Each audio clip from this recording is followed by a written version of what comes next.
The burning slap across my face comes out of nowhere. I'm blinded by white stars and my entire face feels like it's on fire. The strike is hard, sharp, vicious. It happens so suddenly that I'm having difficulty processing it. I stumble, but my legs don't quite give out. My mind races, trying to put together what just happened. Tomoe hit me? Why? Why did she hit me? There's a strange sort of disconnect in my mind. My body doesn't feel like my own. Like this isn't actually happening to me, but rather I'm watching it happen to someone else. Time seems to slow down and speed up all at once. The slap replays twice in my mind before Tomoe's hand even leaves my face. I catch a glimpse of her furious expression, red and strained and overcome with anger. I hate you. I hate everyone like you. Don't pity me. The second strike connects with my chin and I flinch, my entire body paralyzed with pain. She hit me again? Stop! Aw. I hate you. I hate you! Tomoe has lost it. She's absolutely furious and I can't figure out what I did wrong. Her third attack is a curled fist aimed straight at my stomach. Through sheer luck or complete accident, I tumbled backward, narrowly avoiding the punch and instead landing on my rear. The pavement is rough and hard, but I'm sure it feels a lot better than taking a fist on the gut. Tomoe screams and rushes at me, but I scramble to my feet and grab her by the wrists. She flails wildly, her eyes looking like they'll pop out of her skull at any given second. Her breathing is harsh and ragged, and tears of rage have caused a flood of clotted makeup to run down her face. Calm down! Calm down! She struggles against me, slowly giving in as my tight grip prevents her from attacking me further. She begins to sob softly. I hate you! I hate everything about you!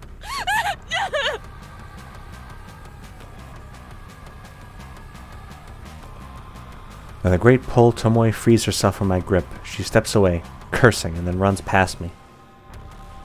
I blink in disbelief as she breaks into a sprint, heading in the direction of the train station. I raise a hand to my tender face and touch it gently. The stinging sensation is completely new to me. Never before have I been attacked like that. What the hell was all that about? I can't believe she hit me. Well, she shouldn't have hit you.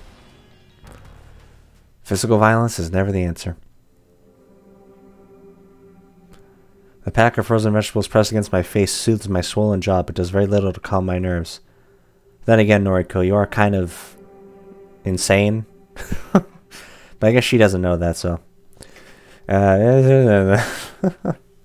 I'm still on edge after what happened today. Tomoe actually physically attacked me, all because I said something, I'm not sure what, that provoked her anger. Well, maybe that girl is more complicated than I give her credit for. Seems like she has her own inner demons, just like the rest of us. I've replayed the event in my head 100 times since returning home, without confronting Tomoe about it. I don't think I'll ever figure out what incited her aggression.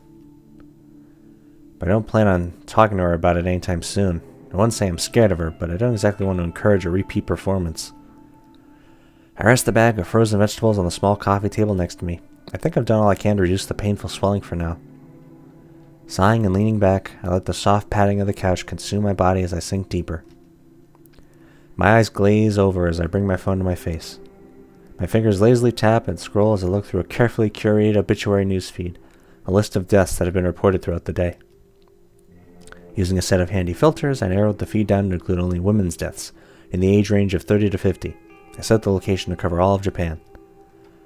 I immediately exclude any results that mention natural causes of death. I'm looking for specific cases, suicides, or, as is more often reported, accidents.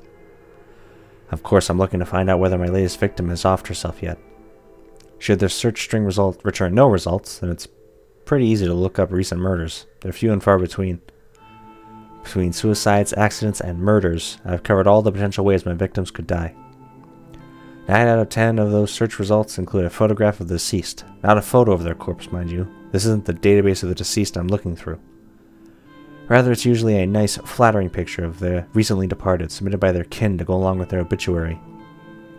I use the photos submitted with obituaries to compare and match with the image of my victims. This is the only reliable way I have to discover whether or not my victims have perished.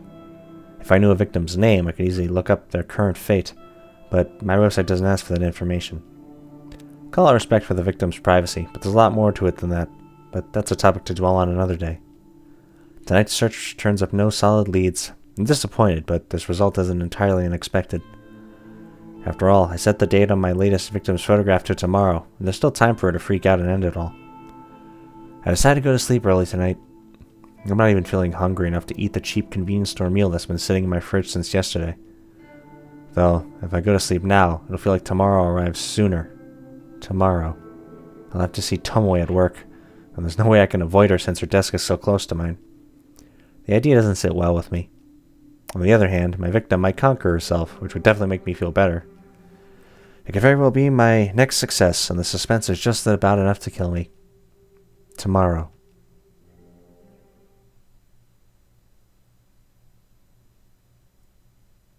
Oh. Jump straight to the office.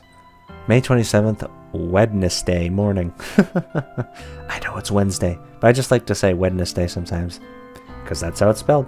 My typing is hesitant and distracted this morning. My fingers falter, misstep, and tap backspace repetitively. This is no good. I can't focus on work while I'm staring at the top of Tomoe's head popping up from behind a monitor a few desks away. Even my work playlist isn't inspiring me to pulverize the keyboard today. Normally, a blast of pure volume and a shot of caffeine is enough to carry me through the greatest heights of productivity. I press a finger to my pursed lips, trying hard to regain my focus. I absentmindedly noticed that I missed the edge of my top lip when applying lipstick this morning. Damn, I'm really out of sorts today. At least I managed to apply some extra blush to cover up the faint bruising on my face. I might have overdone it a little bit. It's better than looking like I just stepped out of a boxing ring. Good morning, Noriko! Boy, have I got some neat news for you! Ah, Shinya. What's up with you, my man? I'm so absorbed in my own thoughts that I barely register Shinya standing in front of my desk. Noriko? Excuse me? Noriko? Are you in there? Huh? My eyes fixate on Shinya's goofy smile. I quickly removed my headphones. Fujikawa, Shinya. Sorry. Hi. Are you okay? Yeah, I'm fine. Tired is all. Oh, I hear you. I was up late last night. Boy, I must have been up past 10. Just could not put down this new crime thriller I've been reading. Ah, the man's already begun. Oh, yeah, right. I was up late reading too. Your horror novels, right? Don't they leave you feeling a little scared before you go to sleep? No, not really. It's all fiction, so it's pretty easy to distinguish from reality. That's fair. Is that so? Wow, that's not like my book at all. The crimes in this story are all based on real cases. My jaw hits the floor every time I turn the page. Uh-huh, yeah. Anyway, let me tell you this. Your friend Sato can take a data entry opening starting from Monday. She doesn't even need to interview. That's how much the boss trusts me. I'm genuinely impressed with Shinya's ability to score our way a job. Say what you want about the guy, but the bigwigs obviously have faith in him. Wow, Shinya! I don't know what to say. Thank you. Thank you so much. Don't thank me yet. Sato is going to be worked to the bone. I hope she's prepared for it. Trust me, anything will be better than her current job. Really, thank you, Shinya. You came through for us here. Well, I'm just happy to help. Hey, Noriko, can I ask you something? Sure. Shoot. Shoot! Oh, right. An expression. Sorry, I just remembered this case in the novel I'm reading, where a police officer shoots at a perp only to... Hey, you, wanted to ask me something? Right. Are you friends with Watanabe? I blink a couple of times. Tomoe? You're on a first-name basis with her. Then you must be great friends. I mean, I wouldn't say... Listen, would you mind putting in a good word for me with her? I'm kind of interested in, taking her out sometime. But I could never ask her myself. I'm stunned, gobsmacked, and speechless. Hey, good for Shinya. Good for him to, want to try and put himself out there. I respect that. Shinya likes Tomoe? I thought he likes me. Is my intuition wrong? I wonder if the clues have been in front of me this whole time. What else haven't I been seeing? Noriko? What do you say? Shinya, look. Honestly, I'm not really friends with Tomoe. I don't think I can help you. Aw, come on, Noriko. Help a man out. Oh, I see. That's a shame. I thought maybe you were close. Darn. I guess there's not much to be done, is there? Even after I helped you and Sato out and all. Is he seriously trying to guilt me? I have to hand it to him. I didn't think he had it in him. Well, I suppose you can just tell Sato to start work on Monday morning. Guess I'll see you around the office then. Shinya leaves, and I bury my face in my hands. Has this world gone mad all of a sudden? Shinya likes Tomoe, not me? Well, it's not that I'm disappointed. Hell, I don't have feelings for the guy. But for him to be more interested in someone vapid like her just blows my mind. And to add insult to literal injury, Tomoe assaulted me yesterday. She had a vicious, violent side to her that Shinya doesn't know about. He could be in real danger if he pursues her. I'm completely unable to process what I should do. Shinya scored Aoi a job, and I'm truly thankful. Do I feel like I owe him one? Should I ask Tomoe out for him, or warn him about her? I need to clear my head. I decide to step away from my desk and visit the restroom.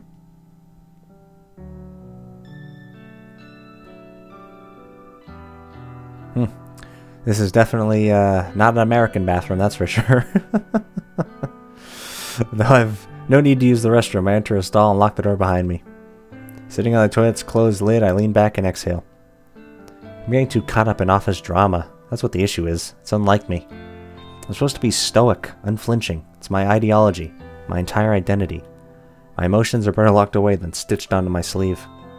I'm Corpse Girl, for crying out loud. My purpose is bigger than all of this. I'm destined for greatness. The day will come when people fear my name, right? I shake the dust from my mind and pat my cheeks. I'm doing all this for the right reasons. I know I am. God, you definitely sound like Light Yagami would be proud. If I start doubting myself now, I'll never see my mission through. An unfamiliar jingle rings out through the restroom, echoing off the walls. It sounds like a phone alert, but where did it come from? It takes me a few seconds to realize I have my own phone in my hands and it's vibrating incessantly. I must have grabbed it subconsciously from my desk when I stood up. Now the screen is lit up and a message reads, "One new article matches your custom filter. Dead body lol." Wait, what? The auto news feed I set up last night? It actually located something? I hurriedly unlock my screen and open a certain app, the same app I was trawling through last night looking for obituaries.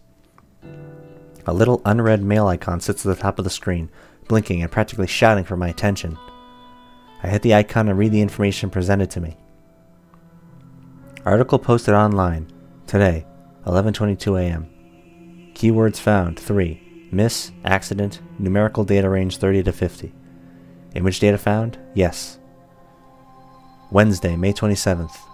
Miss Akane Tsurumaki, 36, of Chiba Prefecture, was pronounced dead this morning at her personal residence, 8:38 a.m. The chief coroner reports that Miss Tsurumaki was involved in an accident resulting in self-asphyxiation. Miss Tsurumaki is survived by her husband, Mr. Goro Tsurumaki, 42, and their daughter, Miss Fu Tsurumaki, 1. Oh, man, that's terrible. A funeral service will be held on Friday, May 29th. View image attachment? I hurriedly tap the button and gasp as the image loads. It's her. The photo. It's unmistakably the same woman. Plain features, little makeup, no signs of a personality. Akane Tsurumaki, the latest victim to receive a photo of her own corpse. My breathing stops all of a sudden. I'm gasping for air, my cheeks on fire, my fingers numb. I did it. My meticulously crafted photo caused this woman to end her own life. An accident resulting in self-asphyxiation, meaning she died by suicide, strangled herself, held her head down in the bath. The news never reports anything as a suicide. It's such a taboo topic in this culture. Everything is always an accident. All this time I've been trying to compel somebody to kill themselves. My corpse photo is constantly becoming more and more elaborate, more and more convincing and realistic. And now somebody has died again. Because of me. Because of Corpse Girl. I was right all along. I do possess power. I have the... Oh, no. Oh, Noriko. Nope. Oh, God. The music is not helping us, this situation at all. I have the power to end lives through my work, my art. I've known it all this time, and I've finally proven it. Ruri Hatano's death planted the seeds of my belief in my mind. The belief that Corpse Girl is more than a mortal being. And now, Akane Tsurumaki's demise has caused those seeds to bloom and blossom into pure certainty. Corpse Girl truly can end lives. It's a wonderful revelation, and it relieves my turbulent mind. However, I can't get my fingers to scroll back up to reread the obituary. My hands aren't functioning. My legs dangle lifelessly from the toilet seat, and my coffee from this morning is working its way back up my throat. I feel the sting of tears in my eyes. Sweat trickles on my forehead, dripping down my uncharacteristically thick makeup. All of a sudden, I can't breathe. My lungs refuse to take in any more oxygen. I panic and fall forward, miraculously slamming my hands into the stall door to prevent my head from colliding with the floor. My nails scrape against the door's enamel paint, peeling down chunks of green from the surface as I slide down and down until my head rests uncomfortably on the damp tiles. Gross. Oh. My eyes roll back and my tongue lolls out the side of my mouth, dangerously close to the tiled floor but completely out of my sight and mind. I taste foundation and blush, a little bit of sweat, then nothing at all as the still air envelops my taste buds. My photo killed that woman. That woman killed herself because of my photo. My photo killed that woman. The woman killed herself because of my photo. Oh no. She's lost it. She's gone nuts. Huge, giant walnuts. My woman killed that photo of herself because of that photo of the woman who killed herself in the photo. My eyes begin to regain their focus and my stomach turns, heaves, and shakes, and warm coffee spills from my lips as I try to smile, but only manage to gurgle. The gritty paint underneath my fingernails has a rough texture that I don't like very much. They feel queasy and ecstatic at the same time. It was a horribly wonderful feeling that I could do without. So much for stoic, unflinching Noriko. Remember stoic, unflinching Noriko? This is her, writhing on the bathroom floor, her lungs working once more and her breath ragged and gasping, sucking in air like a mosquito sucks in blood.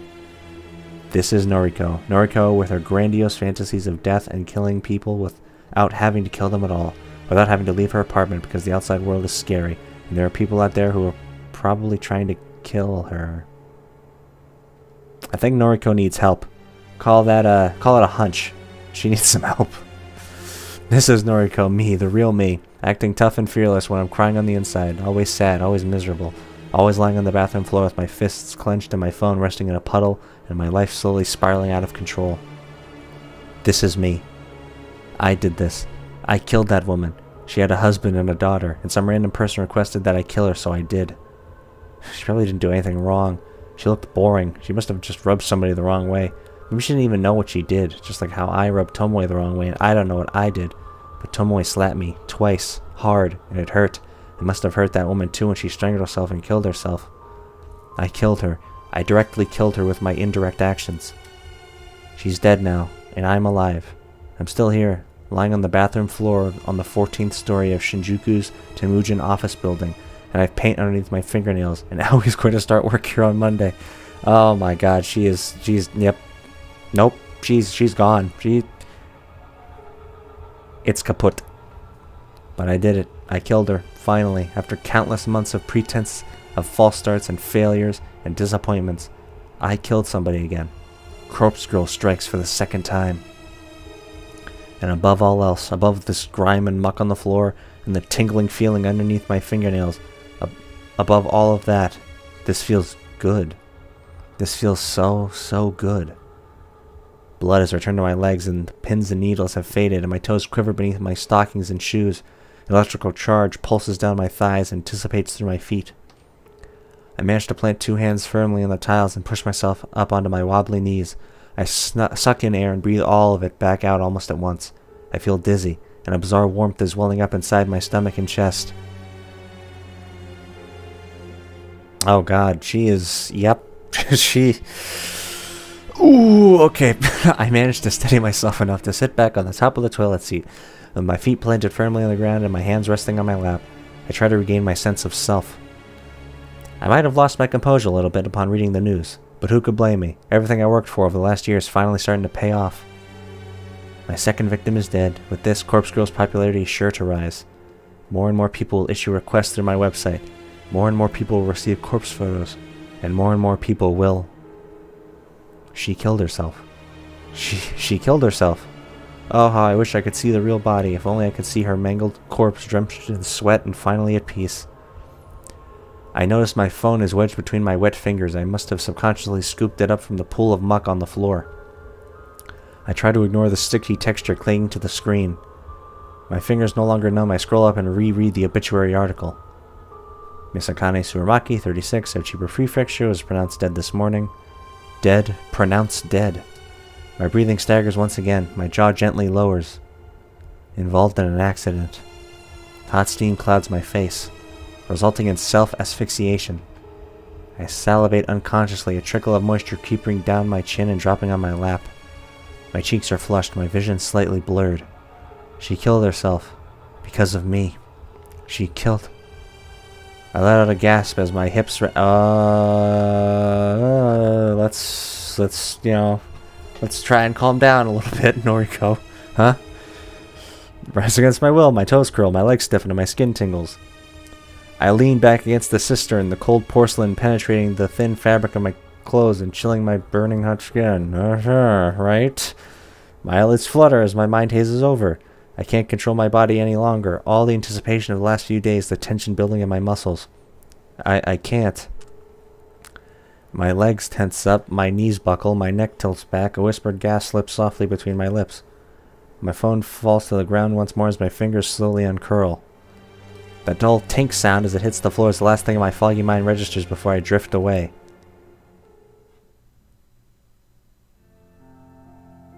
You look like horse shit. Thanks. Well, that was you know what? Sure, great. I'm glad we could all view that scene together. I think I'm gonna forget all that and move on with my life. Tomoe, what's up with you? Yes, thank you for that insult. Tomoe's brazen drawl snaps me out of my dead-eyed stare. Looks like you've been sleeping in the sewer. It suits you. Okay, thanks again. I don't know what she's talking about. I can't really focus on what she's saying. I realize I've been staring at my computer screen for about 20 minutes, rarely blinking. My mouth is dry, as though I've stopped producing saliva altogether.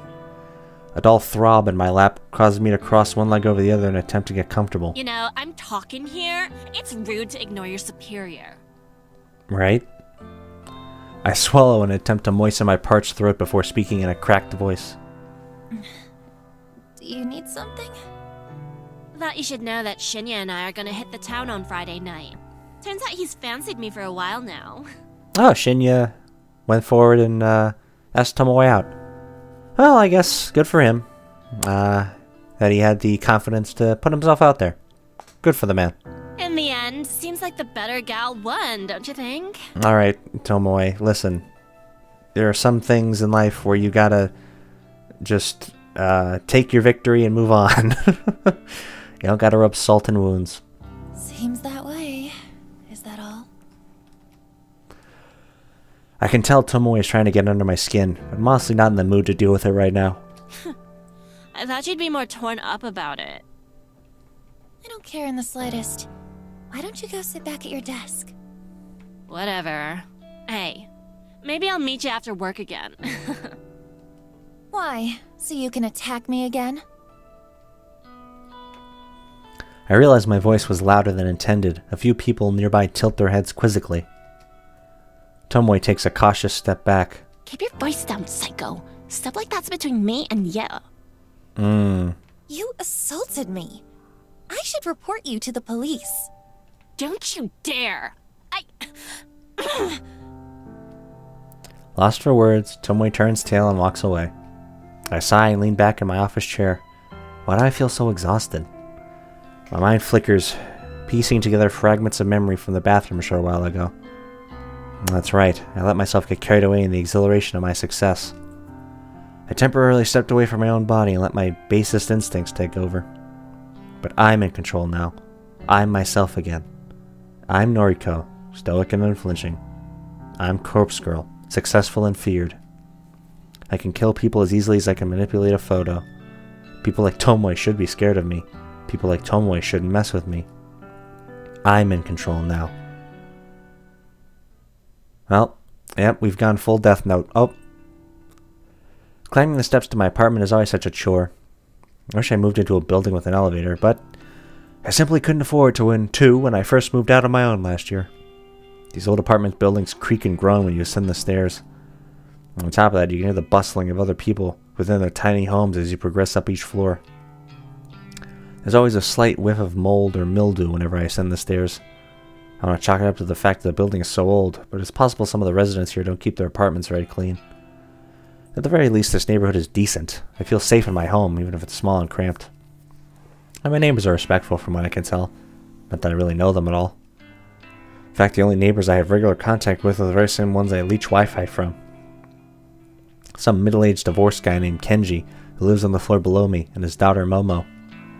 Kenji's a decent enough guy. He works overnight, which unfortunately means Momo is left home alone a lot in the evenings. Momo's a sweet girl, perhaps 6 or 7 years old. Occasionally I hear her singing drift up into my apartment. It doesn't bother me too much. She's just a kid. It's the very same Kenji and Momo that I bump into when I'm climbing the stairs this evening. Oh, good evening. Oh, hey. What's up with you?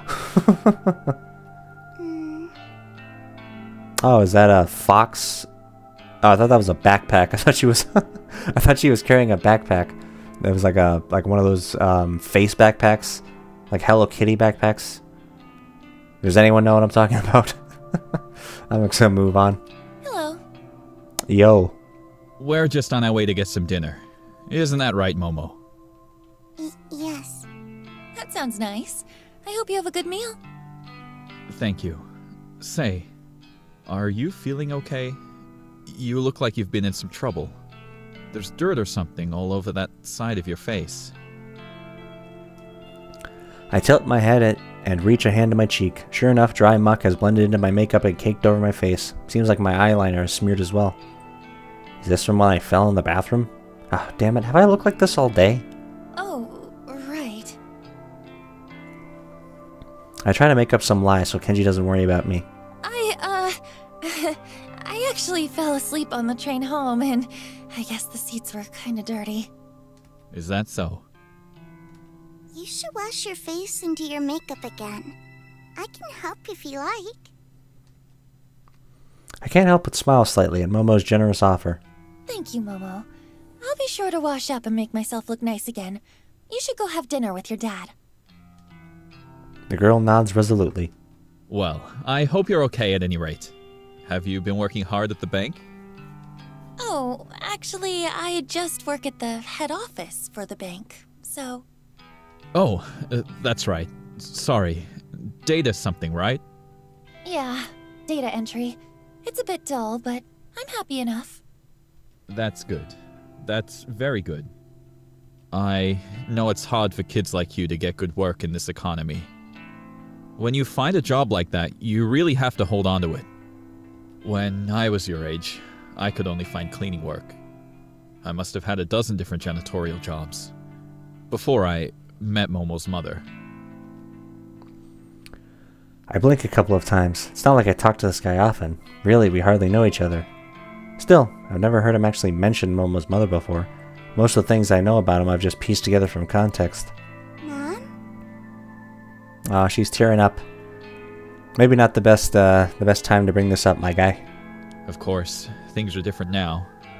I have Momo, and her mother isn't around anymore. Cleaning work doesn't cut it these days. I was really lucky to get into security. It means I can work overnight while Momo sleeps, and I can still take her to school every day. Security. Of course, now I remember. He did mention when we first met what he does for a living. If memory serves, he works for a private security company. I assume he guards corporate offices or parking lots, something like that. Anyway, what was I saying? Oh, yeah. Hold on to a job if you like it. That's very important. Thank you. I'm happy at Temujin, so I plan to stay there. Very good. Oh, Momo was telling me earlier what she wants to do when she grows up. Weren't you, Momo? Dad? Come on now. Tell Nariko what you want to be. A scientist. Oh, nice. Wow, a scientist. That's a great job. I'll be rooting for you, Momo. The girl blushes and hides behind her dad. She's inherited her mother's book smarts, I'm certain. She definitely didn't get her brain from me. Anyway, we're gonna get going. Enjoy your evening, Nariko. Thank you, you too. Bye-bye, Momo. Bye-bye. The two of them bow their heads and follow the rest of the stairs down. I continue up the next flight of stairs, reaching the landing, then turn the corner to enter my own apartment. Well, they were nice. The place is dark because I always make sure to cut the lights before I leave. I cannot afford to leave any electricity running. My rent chews through most of my salary as it is. I flick on the lights and feel relief as the living room illuminates. My faithful couch and TV emerge from the shadows, and I immediately feel at home. After throwing my keys and bag onto the coffee table, I slump down on the couch. What a day. I have an overwhelming urge to pull out my laptop and check my website for new requests, but my body needs to come first. I'm desperate for a hot shower. I'll need to cleanse my face, scrape the paint out from underneath my nails, and I'll definitely have to slip into a fresh... right, okay, yeah. Yes, whatever happened in the bathroom today took its toll on my body and my clothes. Well, the night is young. I can relax later. For now, it's time to start scrubbing.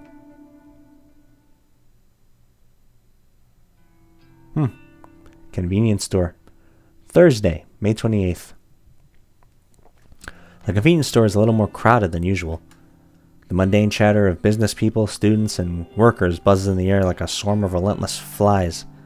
Without the drone of mingled conversations, I happen to catch a few interesting words here and there. Have you seen that one website?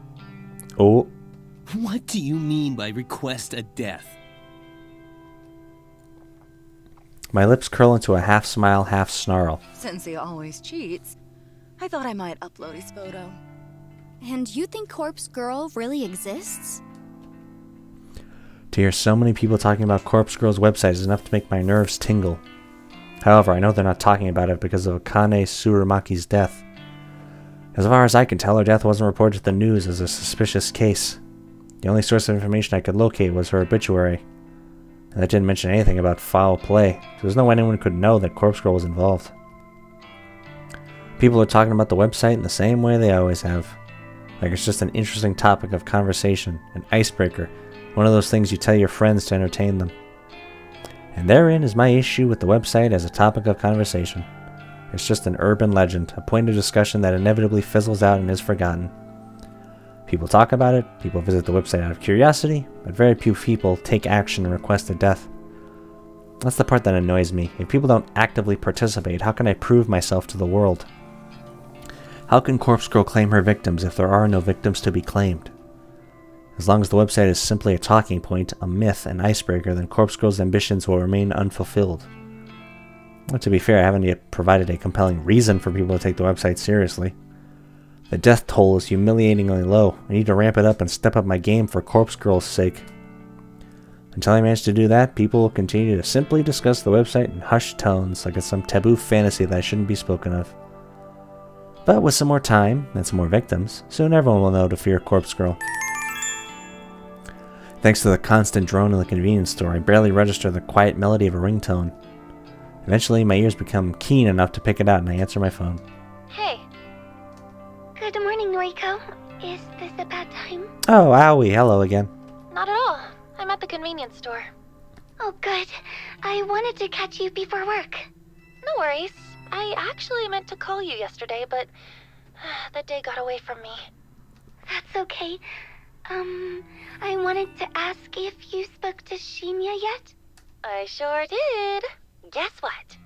What? You start work on Monday. You'll be doing data entry with me. We might even get to sit near each other. Oh my gosh. Really? Are you telling the truth? Of course. When have I ever lied to you? Oh, Noriko. I'm so excited. Thank you. Thank you so much. Does this mean I can quit the maid cafe now? Yep. quit today if you can. Oh my gosh. Thank you. Thank you. Aoi, are you crying? I'm so happy. Making Aoi so overwhelmingly happy feels really good. I care so much for this girl. Her happiness is vital to me. I owe you so much. And Shinya, too. I know. I'll buy him a gift to give him on my first day. Do you think he'll like that? Yeah, I'm sure he will. That's a great idea, Aoi. What does he like? I managed to spill the answer to that without having to think twice. Crime novels. Oh, really? Oh, his dad is a detective, right? Okay, I can get something like that. Right now, I'm going to march into the cafe and quit. Yeah, you go, Aoi. You tell him. Good luck, kid. Okay, bye, Noriko. Wishing you the best. The call ends and I smile. Aoi sounded so happy.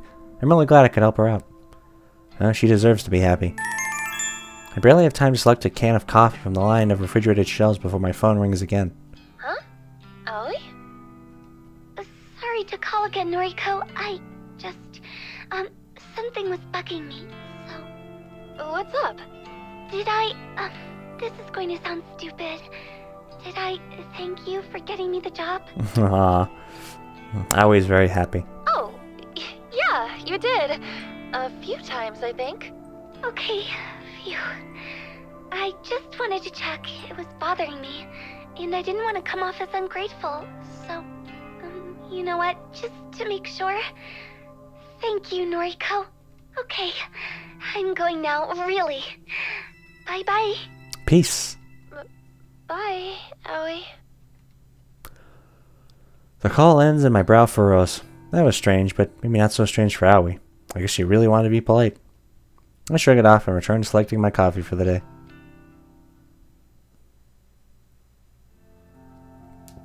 Well, the office atmosphere is unusually somber when I exit the elevator.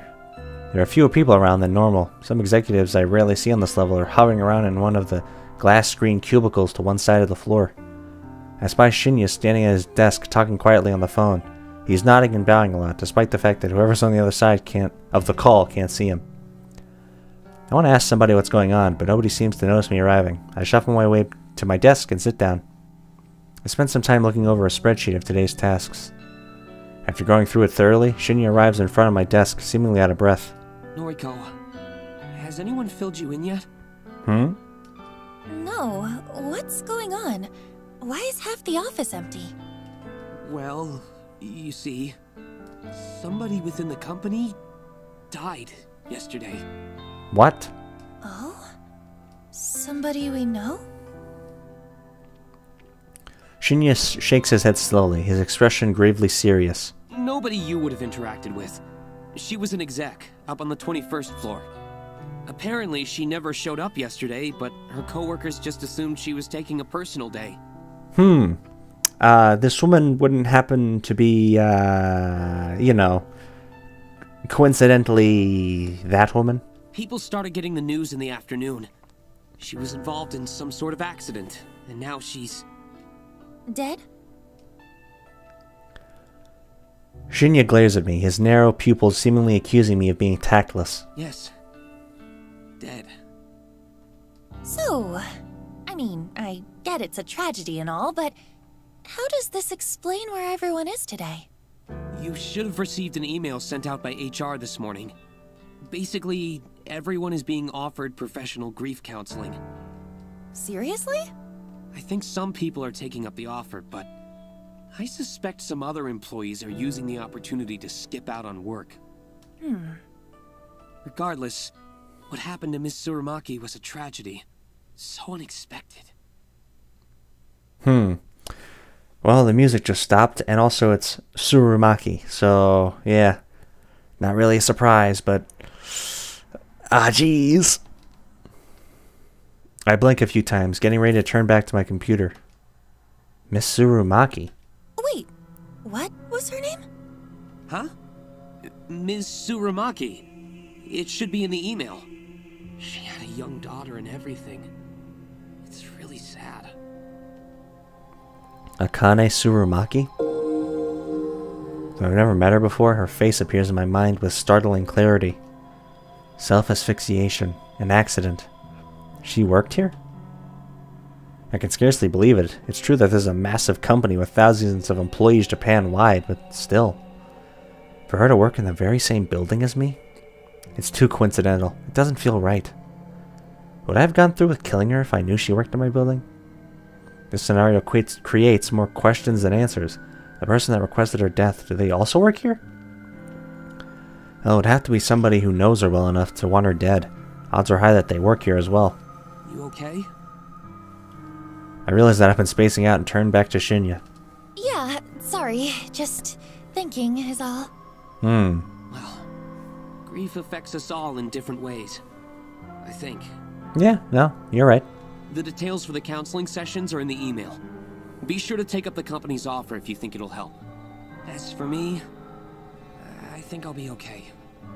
Some quiet reflection on the matter should help clear my head. Sure, okay. Plus, I have a date with Tomoe to look forward to. It's important to look ahead in times like these, isn't it? I think I read that somewhere. Yeah, again. You're not wrong, man. Ugh, yeah, that's what they say. Very well then. Do your best today, okay? Right. Shinya takes his leave and I let my shoulders slump. I killed someone from my office building, but I didn't know that at the time. Could my involvement be traced? No, I was careful to cover my tracks. I deleted the photos from my computer, discarded the burner phone SIM card, and trashed the phone itself. There's no way anyone will find out I was involved. Besides, I don't even know if authorities are treating the case as a murder. As far as general information goes, it would seem like it truly is being treated as an accident. I'm in the clear. I know I am. However, I'm sure would like to uncover the identity of the person who requested Tsurumaki's death. The thought that it could be someone I work with makes me way too curious. Oh? What the heck kind of room is this? Despite my work being eventful this morning, the rest of the day passed quietly. Even Tomoe kept her distance from me. I wonder if I scared her off when I casually mentioned reporting her to the police. Not that I actually would report her. That would lead to the police getting mixed up in my life. I can't really have that, considering my moonlighting occupation. Especially now that I know I have a connection to Tsurumaki. I brushed my hair in front of the mirror in my bedroom. I removed my makeup and revealed the ever-so-faint bruise on my cheek, the fading token of my fight with Tomoe. Since tonight is rather cold, I decided to snuggle up under the covers in bed with my laptop. I crawl into bed and pull the plush blankets up over myself. The warmth and softness are immediately comforting, and I have to fight the urge not to fall asleep here and now. To keep myself awake, I check the requests on my website. I'm pleasantly surprised to find there are 2 new requests. 2 in one day. My heart begins to race, and I quickly open the messages. The first message reads, Request details. Today, 11:14 a.m. local time. Victim's phone. Image attachment not found. No image attachment. What? I thought I configured the website to reject requests unless an image is attached. Now this is really irritating. I got my hopes up for nothing. Well, it takes me a second to remember that there's another request waiting. My optimism renewed, I hurriedly clicked into the unread message. Request details. Today, 5:06 p.m. local time. Victim's phone. Downloading image attachment. Yes, this request has been submitted correctly. The image is loading before my eyes. Huh. Okay. The new victim is male, early 20s. He's fit and athletic looking. His clothing is casual, so it's impossible to infer what kind of work he does. The photo of him is pretty simple. I don't know if he uses it for his noise profile or if it's an ID photo of some sort. Either way, he looks like a happy person. I'm not so naive to pretend I can't guess at the reasons this guy is wanted dead. Perhaps an ex has submitted his details after a bad breakup, or a jealous sibling wants him out of the picture.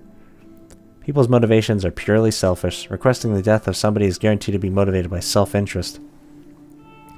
So why did somebody want Tsurumaki dead? She was so plain-looking, so uninteresting. She didn't look like she was capable of even thinking about wronging somebody. Did somebody want revenge on her? Or did someone simply find her so dull that the thought of removing her from the planet seemed appealing? I interrupt my own thoughts and return to the task at hand. Dwelling on a past victim won't do me any good if I want to continue my streak of success. This new guy's attractive. It's almost a shame to have to chop him up. Well, we all get what's coming to us. No sense of trying to avoid scarring a pretty face. Beauty is superficial anyway. I know that as well as anyone. No one deserves to be spared just because they're good looking. Beautiful people should suffer just as much as anyone else. Beautiful people do suffer as much as anyone else. Take Aoi, for example. She's gorgeous, absolutely stunning, and definitely my type, but she suffers endlessly at the hands of cruel stalkers and patrons. Everyone suffers, beautiful or not. We all cop the crap we're dealt. So I fuss over a beautiful corpse. This guy or Aoi, or even Tomoe on a good day. Beautiful people die the same way as the average person. The guy on my computer screen probably doesn't really deserve to die. I'm sure there's some petty reason his death has been requested. But I take all requests seriously. I won't turn down a single one. Corpse Girl's convictions will pave the way to her fame. With a smirk and a lick of my lips, I get to work. I've gotten a nice, clear photo here, so I can go all out on the request. I hit the DD, Database of Deceased, and spend some time selecting a suitable base image. Hesitate between choosing an image of a corpse with a knife in its throat or a body soaking in a bloody bathtub with its wrist slit. Either image would do just fine, but I really want something special for this latest victim. After all, I have to top my last success, right? Another 5 or 10 minutes pass until I gasp at it coming across the perfect photo. Thanks to my clever use of tags and filters on the DD, this image matches my victim's description perfectly. 20 to 30 years old, athletic build, male. The corpse's legs are severed below the knees. Bloody stumps leak their vital fluids from on high. The body is hanging from a set of power lines on some suburban street. It's perfect, beautiful even. It will help me create a beautiful death for a beautiful person. I kind of have to question the story behind this photo. I wonder if the police ever investigated and discovered what happened to this sucker. Well, regardless, this will serve my purpose. I download the high-resolution copy available and save it to my hard drive. My fingers trace along the computer's trackpad with practice movements, clicking, tapping, dragging at random intervals. The night carries on.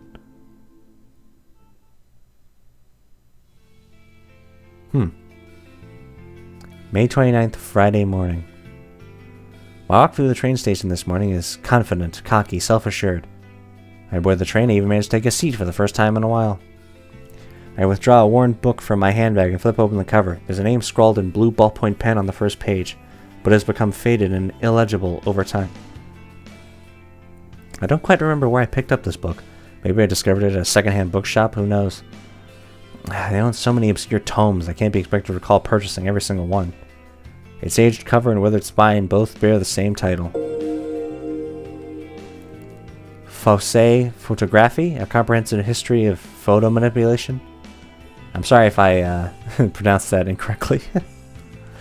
The book is written in English, and it's a slog to work through with my limited knowledge of that language. But I like to skim through it primarily for the photographs contained within. The examples of early image doctoring from centuries ago fascinate me. The book even features techniques and studies as recent as 1993 when it was first published. It's true that a lot of the techniques discussed within are no longer relevant in today's digital age. However, there's a hearty section dedicated to the art of manipulating corpse photos, something that I am indeed very, very interested in. The most intriguing aspect of this section's content is that the featured artist performs the opposite kind of work that I do. Instead of manipulating images of the living to make them appear dead, the artists in the book edit images of the dead in order to make them look alive once more. In bygone eras, when photographs of people were taken few and far between, a sect of artists dedicated themselves to honoring the memories of the deceased. They did this by making the photos taken upon death look beautiful and full of life. These photos were gifted to family members and loved ones. The tradition makes sense. Imagine if you lost someone dear to you, and you had no photographs of them. Wouldn't it be wonderful to receive one last memento, a beautiful image of the way you remember them? Instead of using makeup to beautify a corpse, these artists applied paintbrush and pens directly to photographs to seemingly bring the deceased back to life.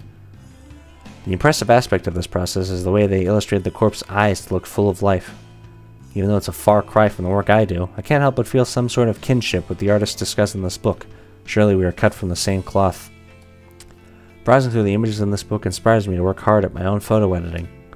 Many of the pictures are in black and white, but to me, that only drives home how impressive these old techniques were. I finished flipping through a chapter and closed the book.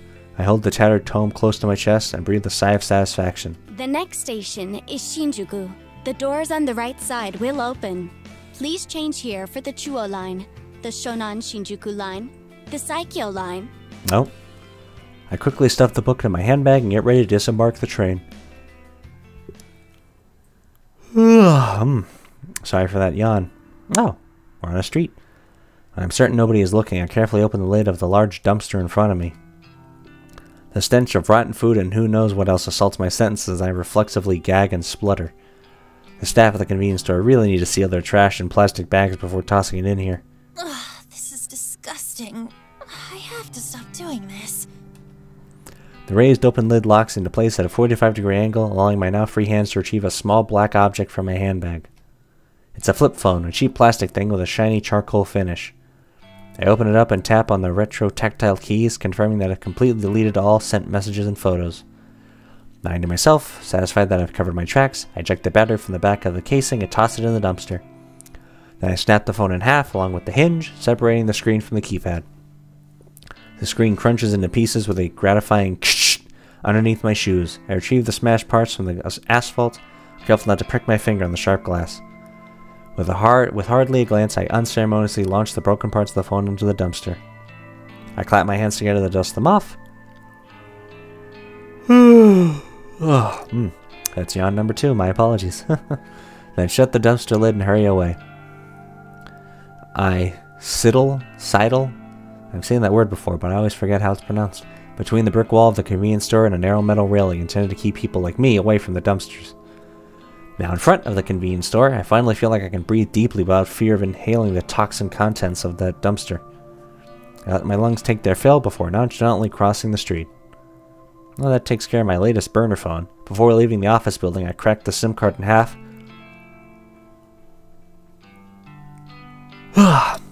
Yawn 3, and disposed of it in combustible trash. Now with the phone itself destroyed and discarded at a different location, my mind is at ease. It has been slightly less than 24 hours since I messaged my latest victim, that athletic guy that I may have briefly fantasized about during my restless slumber. My general rule of thumb is to keep a burner phone for exactly 24 hours after sending a photo. However, I made an exception today. I wanted to discard the phone early, clear my anxiety, and get a full night's rest. Besides, it's not like anyone ever replies to the messages I send. I'd love it if they did, but it is what it is. So really, there's no point holding on to the evidence of my wrongdoing for longer than necessary. If memory serves, I wrote tomorrow's date on the latest victim's timestamp, May 30th, 10:31 a.m. Now, the victim may decide to kill himself today. Of course, he could end up just like Akane Tsurumaki. But if he's anything like her, he'll hold out until just a few hours before the designated time, and let panic and fear boil and build inside of him just until he can't take it anymore. Or someone else will come along and end it all for him. I can't be sure. I still don't know what happened to Ruri Hatano. Did she kill herself, or did someone else snuff out her life? Either way, I'll start researching obituaries tomorrow. I'm confident that this will be another successful request. If it is, I'll truly be on a winning streak. With butterflies in my stomach, I cross the road. A park. On my route home, I usually like to trek through the small park close to my apartment, provided the weather is decent. I avoid the park in the mornings as a lot of people walk their dogs. I can't risk my allergies flaring up before I reach the office. In the evening, the park is much emptier. I suppose I finish work a bit earlier than most people, so while everyone else is busy, I can enjoy the fresh air and scenery. Then I make my way along the neat, broad dirt path that connects one side of the park to the other. Wooden benches line the path at regular intervals, and at this time of the evening, it's common to see a homeless person or two using a bench as a resting place. This city has more homeless people than the general population would care to admit. I try not to think much of it as I walk by every day. I already know that many people have it worse off than I do. But there's not exactly anything I can do to help, right? Should I be giving these people money that I can't afford to spare? Wouldn't I just end up homeless as well?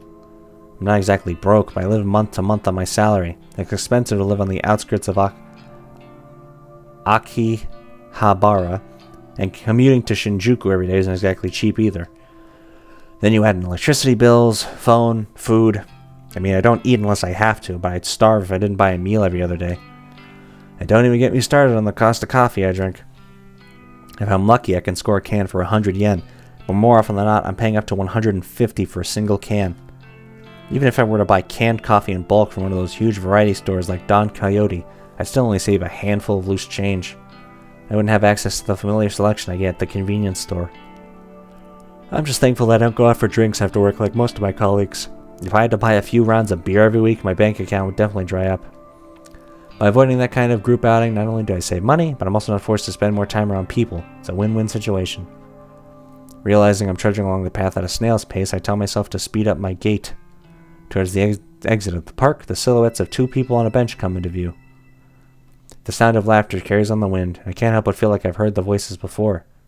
Oh, is it Shinya and Tomoe? As I draw closer, a sinking sensation clutches at my stomach.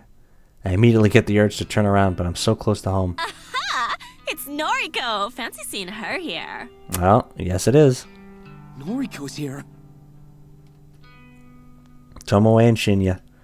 Tomoe glares and flips her long hair behind her ear with a shit-eating grin on her face. Shinya looks kind of out of place outside the office. His face is filtered by an especially uncomfortable expression. I start to wonder why these 2 are here, but then I recall that Tomoe did mention they were going on a date on Friday night. I suppose it's just my bad luck that I would run into them on my way home, though. What are they doing in here in Akihabara? Yawn 4? I have to assume that Tomoe came here on purpose just to spite me. On your way home? Yeah? Uh-huh. How's your, date? We're having a blast. Right, Chin? Yes, of course. A great time. Ah, Shinya, my man, what's up? I wonder if Tomoe has been dragging Shinya along against his will. Okay, well, I'll leave you to it. Hey, we're gonna grab some chicken. Why don't you come with us? Chicken. What kind? Fried? Roasted? Grilled? No thanks. I can't think of any worse way to spend an evening than eating with Tomoe. Please come with us, Noriko. Shinya has a dejected look on his face. It's pitiful, but he brought this date on himself. Why should I have to bail him out? Sorry, I've got things to do tonight. Are you sure you're not just avoiding eating? Afraid to gain a bit of fat? I honestly don't know what to say to that. Say, Shin, you ever seen Noriko eat anything? Well, now that you mention it, she never seems to eat at the office. I eat at home, if that's okay with you. That's not completely a lie. Sometimes I eat at home. Sometimes I don't eat at all. Come on, come get some chicken with us. You can throw it back up or whatever afterwards if it makes you feel better. Wow, that's horribly insensitive. Don't say things like that. You're starting to get on my nerves. I swear she just tries to identify my flaws and insecurities just so she can rub them in my face. Tomoe, you're not being very nice to Noriko. Aren't you two supposed to be friends? We're besties. Besties talk shit to each other, right, Noriko? Right. Huh. Fascinating. Anyway, I'm going now. See you on Monday. Okay. See you then. Buzzkill. She's such a drag. I let Tomoe's words hang in the air as I walk past her. I'm pretty annoyed that she dragged Shinya all the way here just to taunt me. Is this her idea of a good date? Does she care about Shinya at all? Or is this whole thing just to annoy me? Tomoe dating Shinya doesn't even get under my skin. I don't have feelings for him at all. What does get on my nerves is simply the fact that Tomoe is trying so hard to get on my nerves. Of course, it wouldn't be fair if I could carry on my way home without one final interruption. Tomoe calls out to me again. Your friend Aoi is gonna start work with us on Monday, yeah? Oh, fun. I can't wait to meet a friend of Noriko's. I grimace. I suppose Shinya told her about that. I turn back to face them both. Don't even think about messing with Aoi. That girl has dealt with enough crap at her last job. Damn, Noriko. She's given the evil airs. Airs. I tried to say eyes and glare at the same time. But she's not... She ain't putting up with it, Tomoe. Oh, has she? Maybe big, strong Noriko can protect her now. I'd do anything for her. She's my best friend. If you had any friends of your own, you'd understand what that feels like. Damn. Ouch. Well, I got plenty of friends. And only some of them are sluts like you. Yeah. I'm going. I finally managed to disengage from the conversation, even with Tomoe's mocking laugh piercing the air. I exit the park, cross the road, and walk down the block leading to my apartment. Tomoe. I have to wonder if that girl solely exists solely to irritate me. I have to tell myself that she's not worth my time. I can't let her taunts get to me. Grin and bear it, as they say. That's what stoic, unflinching Noriko would do. Running a hand through my hair, I smile and approach my apartment building.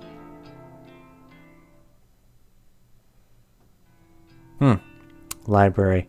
Saturday. Afternoon.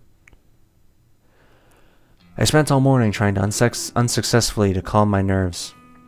I'm anxious about finding out whether my latest victim has perished. It's afternoon now, so the time written on his photo has passed.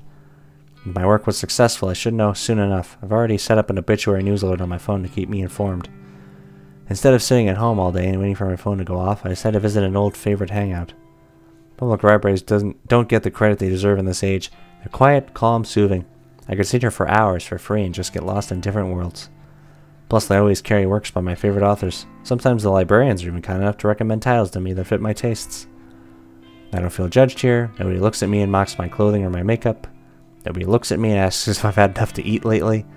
Nobody makes fun of me. That lonely girl in the corner reading Lovecraft is calmly stroking her hair. Every so often I put my book aside and check my phone out of habit. Still no alerts.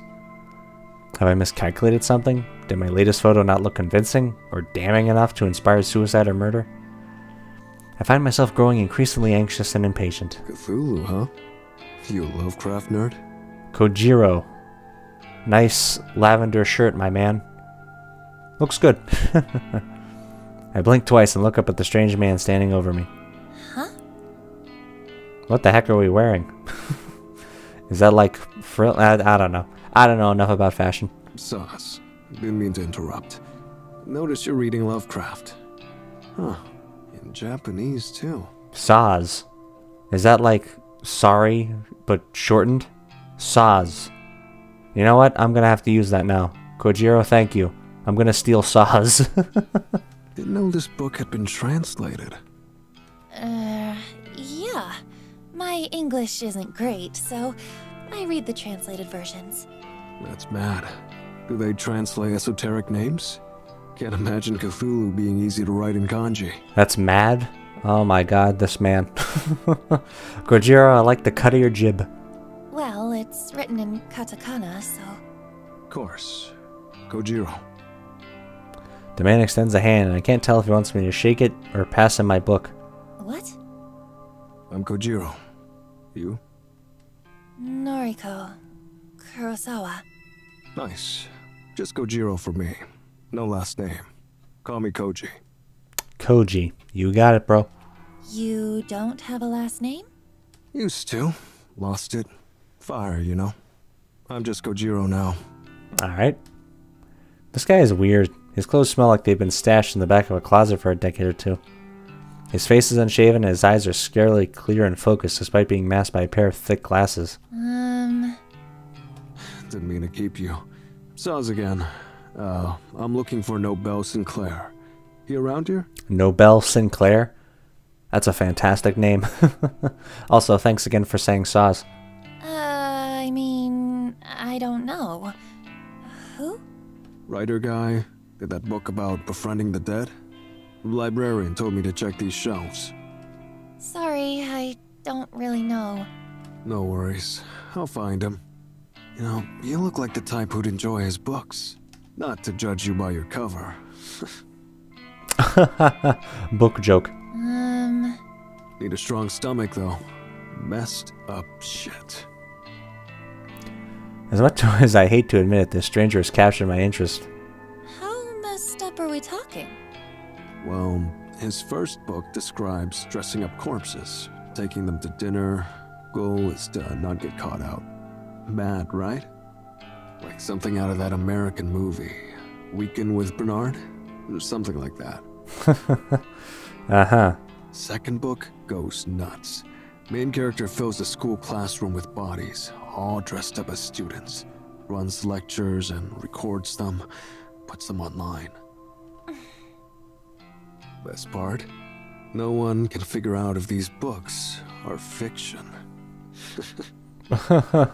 Internet says Nobel Sinclair actually did these things. Says he's doing time now, writing these books as a confession. Interesting. Right? It's deranged. Makes for a good bedtime reading. Huh. You on noise? Well, of course you are. Yeah. You? Yeah, at Koji Koji. Add me if you like. We can talk shop. I'm gonna find Obel. Wish me luck. And without so much as a glance back at me, the man walks away. Well, okay, Koji's, interesting, to say the least. I try to return to my reading, but that whole conversation just replays back in my head. What a bizarre encounter. Maybe we'll just head home for today. Being here has helped me calm down, but I'm still eagerly anticipating the fate of my victim. Besides, I have to admit that I'm growing a little bit hungry. Maybe onigiri, a rice ball from the convenience store, will tide me over until tomorrow. I gather my things and stand up, letting out a little whew as I stretch my muscles. As I head towards the sliding doors to leave the library, a little alert sounds from my phone. Oh, this is it. My phone is in my hands in less than a second, the screen unlocked and the obituary page loading before my eyes. Article posted online today, 2:39 p.m. Keywords, Mr. Accident, 20 to 30, numerical data range. Image data found, yes. Saturday, May 30th. Mr. Eiichi Hanada, 22 of Tokyo Prefecture, was announced dead this afternoon at a traffic intersection, 12:02 p.m. Coroner's office reports that Mr. Hanada was involved in a traffic accident. No other casualties have been reported. Mr. Hanada is survived by his fiancée, who wishes to remain anonymous. A funeral service has not yet been arranged. View image attachment. Load the image attachment. I can't believe my eyes. The photo is the exact same one that was sent to me through Corpse Girl's website. There can be absolutely no doubt that this is my latest victim. I've done it again. My breathing starts to quicken, my cheeks begin to go hot. I know for experience that if I don't get somewhere private and quickly, I may very well make a fool of myself in public. I quickly glance around the library for a sign pointing to a restroom. As soon as my eyes settle on it, I dash towards it, swerving between bookshelves and through narrow aisles. There's one door for a unisex bathroom, an unremarkable beige portal. The muscles in my thighs are tightening, and I squirm to as I reach for the door. My hand grasps the cool metal handle and presses down, only to be met with immovable resistance. It's locked.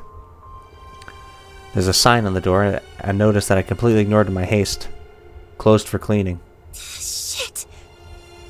I curse despite my best efforts to keep a low profile. My head turns frantically, looking for somewhere, anywhere that I can sit down and remain out of sight while my body reacts erratically to my latest success. Oh, you busted? What? Not the time, Koji. This guy again. I need to use the restroom. I hope you can tell that the expression on my face is not one of desperation to use the facilities. On it. To my surprise, Kojiro strides up to the restroom door and begins to slam his fist against it. Hey, cleaning time is over. Get out of there. I hear a panicked yelp from within. Kojiro's commanding voice was more than a little intimidating. Within seconds, a terrified old woman emerges. She wheels her cleaning trolley around us, bows quickly, and disappears from sight. All yours. Bad to hold it. Wow, what a nice guy. Thanks.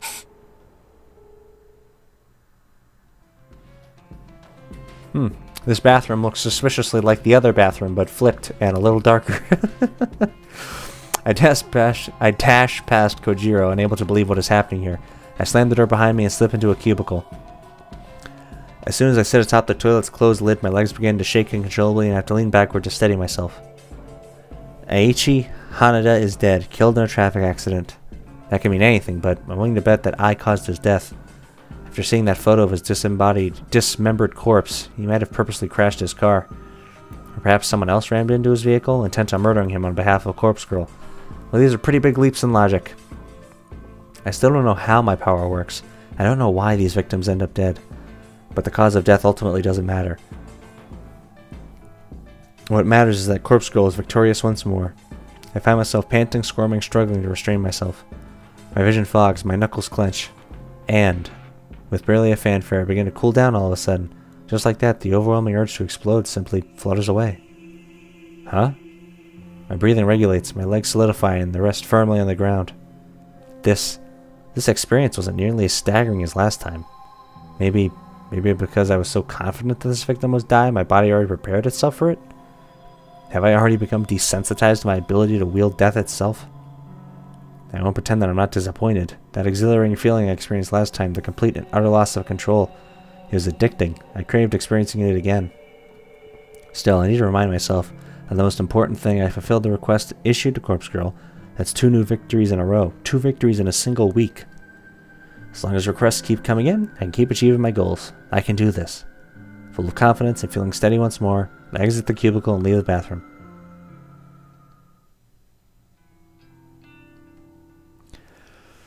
That strange man, Kojiro, is waiting for me at the end of an aisle. You good? Yeah. Hey, thanks for... you know... I really needed the bathroom. Mm-hmm. Course. Been there. Gotta go when you gotta go. Look what I found. Kojiro holds up a book with a plain black cover. Nobel Sinclair's latest. Dazed by the Dead. It's a ripper. Uh-huh. Oh, what's that one about? Falling in love with the dead. Read it already last year. Time for another go. Oh, here. Kojiro hands me another book to me, this one with a brown cover. An illustration on the front depicts a field of flowers. What's this? Sinclair's first ever published work. Strange Flower. Title's nonsense. This is the one where he puts corpses in suits, treats them to meals at fancy restaurants. Loaned it out under my name. You take it. Return it before the due date. Can't risk getting fined. Oh, well, thank you. I'll be sure to read it. Sure. Send me your thoughts and noise. Right. Be seeing you. A brief wave of his hand and he disappears behind the closest shelves. I can't really get over how peculiar he is, but he certainly is making an effort to be friendly. I turn the heavy book over in my hands and look inside the front cover for a publication date. 2009. It's actually not that old. Definitely not as old as the fiction I normally consume. I shrug and hoist the bulky tome underneath my arm and make for the library's exit.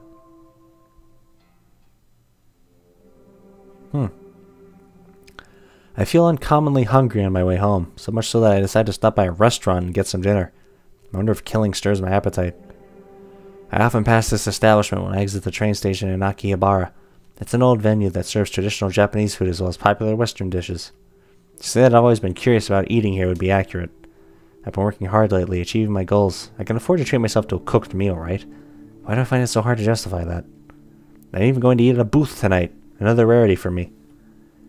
A waitress guides me to an empty booth and I slide in before looking at a menu. The house specialty, according to the menu in my hands, is grilled eel. Not exactly my favorite. In fact, seafood of any variety doesn't sit well in my stomach. I decide to pass on the specials and order something I know I can digest. Amu rice sounds good. I used to eat a lot as a kid. Omelette, rice, and ketchup. What's not to like? Plus it's only 700 yen before tax. The waitress returns to take my order. I confidently point out what I would like. She offers me a smile and hurries off to the next table. And perhaps my recent victory streak has given me my courage a boost, because I hardly feel awkward or anxious sitting here, surrounded by people eating and drinking on all sides. I'm somewhat calm and at ease amidst the hustle and bustle of the restaurant. I almost feel like it might be nice to have company. A friend, perhaps Aoi, or even Shinya. Might be nice to talk and pass the time with.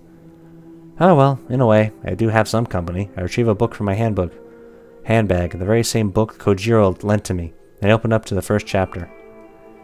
Strange Flower, an odd, apparently meaningless title. Still, it comes highly recommended by some eccentric stranger, so it must be good.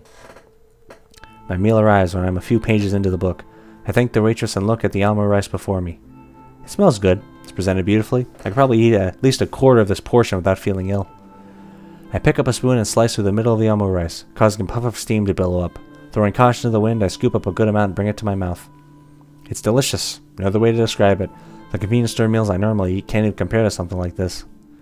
The egg is soft, the rice is fluffy, and there's just enough ketchup along the top. I take a second mouthful, then a third. I can't help but giggle at the thought of myself sitting here eating like a normal person. All the people around me probably think I'm a normal person too. Just a girl sitting at a restaurant eating her dinner. Another quiet giggle escapes my lips, and I gently dab my mouth with a napkin. I set my spoon to the side and return to the book in front of me. The author of this work certainly is interesting. Nobel Sinclair, according to the bio inside of the front cover, he moved to Japan from overseas at a young age.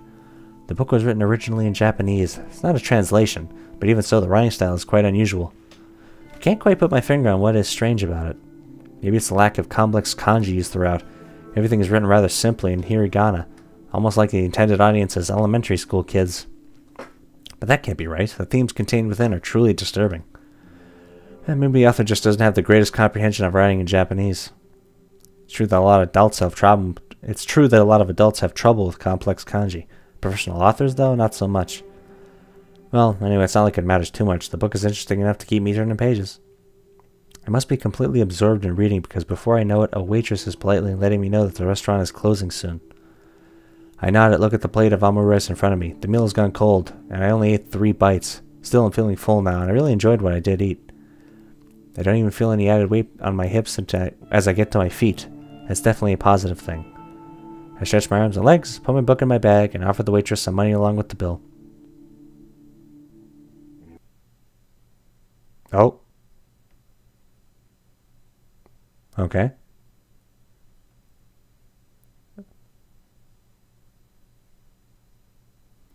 A blast of frigid night air sweeps me off my feet when I step out of the restaurant. I wonder why that had to load in. Does that mean something's going to happen?